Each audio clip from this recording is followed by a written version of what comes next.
트럼프가 다시 대통령이 되면 우리가 미국의 차기 대통령에 관심을 갖는 이유는 트럼프가 다시 대통령이 되면 바이든 정권에서 간신히 복원된 한미동맹 관계가 뿌리채 흔들리는 사태가 올 수도 있기 때문이다. 다음 내용은 트럼프가 다시 대통령이 되었을 경우에 대비한 기고문이다. 트럼프는 미국 국민이 희생하고 돈 들여가며 다른 나라를 지켜줄 이유가 없다고 말한다. 현대 세계를 결정짓는 경제 시스템은 자본주의다.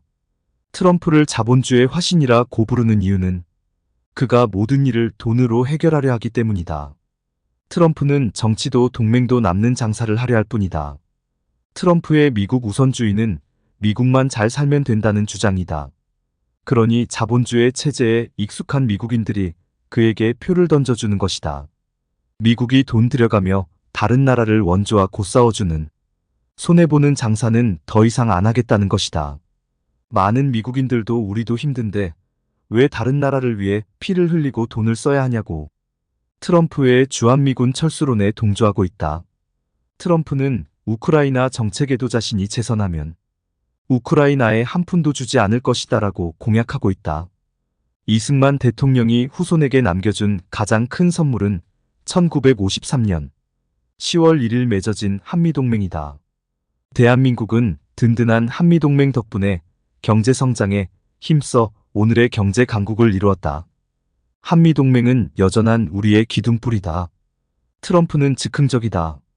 그가 재선되면 김정은의 속임수에 넘어가 어떤 실수를 할지 모른다. 한미동맹을 상업적 관계로만 생각하는 트럼프에게 대미 투자의 확대와 방위비 분담금, 상향도 어느 정도 선에서 타협을 봐야 할 것 같다. 지금 우리에게는 한미동맹만큼 싼 비용으로 중국과 북한을 억제할 수단이 없기 때문이다. 트럼프가 마음에 들지 않아도 한미동맹은 잘 유지되어야 한다. 그것이 트럼프 시대의 우리의 살 길이다. 한국 정부가 방위비 분담금의 대폭 증액을 거부하면 주한미군을 감축하거나 철수할 수밖에 없다는 것이다. 우리 정부는 트럼프 대통령 시절 미국의 방위비 증액 공세에 내내 끌려다녔다. 최근에도 트럼프는 뉴욕타임스와의 인터뷰에서 한국의 안보 무임승차론을 언급했다. 그는 왜 우리가 남을 방어해 주어야 하느냐고 자신의 국정 철학인 미국 우선주의를 주장하고 있다. 우리로서는 트럼프 캠프의 주한미군의 역할이 대북 방어뿐만 아니라 중국과 러시아를 견제하기 위해 미국이 초당적으로 추진하고 있는 인도, 태평양 전략의 핵심 축임을 확실히 주지시켜야 한다. 트럼프는 한국을 무시하고 북미 정상회담을 추진할 가능성을 배제할 수 없다. 트럼프가 재집권하면 가장 우려되는 분야가 북한과의 핵협상 문제다. 대한민국 정부가 북미 정상회담 때 지난 정부처럼 아웃사이더가 되어서는 안 된다. 대한민국이 포함된 남북미 정상회담이 이루어질 수 있도록 외교력을 발휘해야 한다.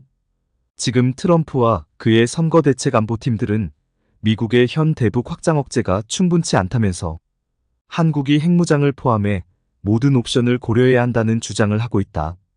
트럼프의 재등장은 미국의 묵인하에 한국의 핵무장을 추진할 수 있는 좋은 기회다. 트럼프 재선 시 미국 국방위 최우선 과제는 대중국 억제에 있을 것이다.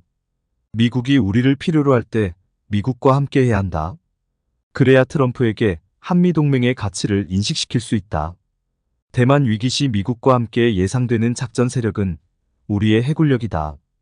대한민국 정부는 해군력 증강에 더 많은 예산을 투입해야 한다. 대양에서 미 해군과 함께 작전 가능한 핵추진 잠수함, 한국형 항공모함, 첨예화된 이지스 구축함 등의 건설이 시급한 과제다. 우리는 좋든 싫든 트럼프에게 줄을 서야 한다. 시진핑에게 줄을 서면 망한다.